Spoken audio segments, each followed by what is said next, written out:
عبداللہ ابن مسعود رضی اللہ تعالیٰ عنہ آ کر عرض کرنے لگے یا رسول اللہ صلی اللہ علیہ وسلم عبادتیں لمبی چوڑی ہیں، یعنی نمازیں ہیں، روزے ہیں، حج ہیں، زکوٰۃ، صلاۃ، بڑی نیکیوں کی لمبی لسٹ ہے، لیکن اے مدینے کے تاجدار، اے آمنہ کے لال، اے نبیوں کے امام، عبادتوں میں سب سے اعلیٰ عبادت کون سی ہے؟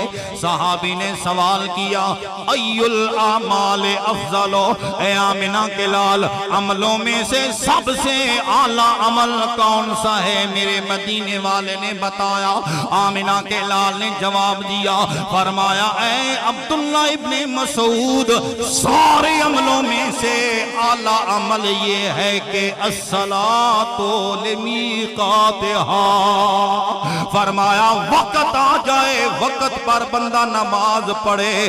سارے عملوں میں سے اعلیٰ عمل وقت پر بولو نماز پڑھنا۔ سبحان اللہ، وہ بھی کہہ دو جو نہیں نماز پڑھتے، جو پڑھتے ہیں وہ بھی سبحان اللہ کہہ دو۔ نماز تو پڑھنی چاہیے نا، مولویوں کے کہنے پر نہیں، رب کے کہنے پر، رب کے رسول کے کہنے پر پڑھنی چاہیے۔ سب سے اعلیٰ عمل کون سا ہے؟ نماز، وقت پر نماز۔ یہ نہیں کہ زور کا نماز پڑھنی زور کی ہو عصر کے وقت جائیں، عصر کی پڑھنی ہو مغرب کے وقت جائیں، نہیں۔ حضور نے فرمایا الصلاۃ لمیقاتہا او الصلاۃ علی وقتہا او کما قال النبی صلی اللہ علیہ وآلہ وسلم، وقت پر نماز پڑھنا۔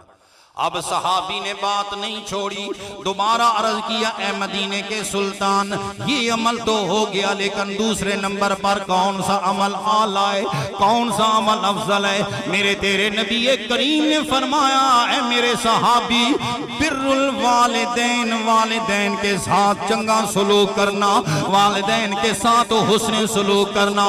وقت پر نماز پڑھنے کے بعد سب عملوں میں سے اعلیٰ عمل یہ ہے کہ بندہ ماں باپ کے ساتھ حسن سلوک کرے۔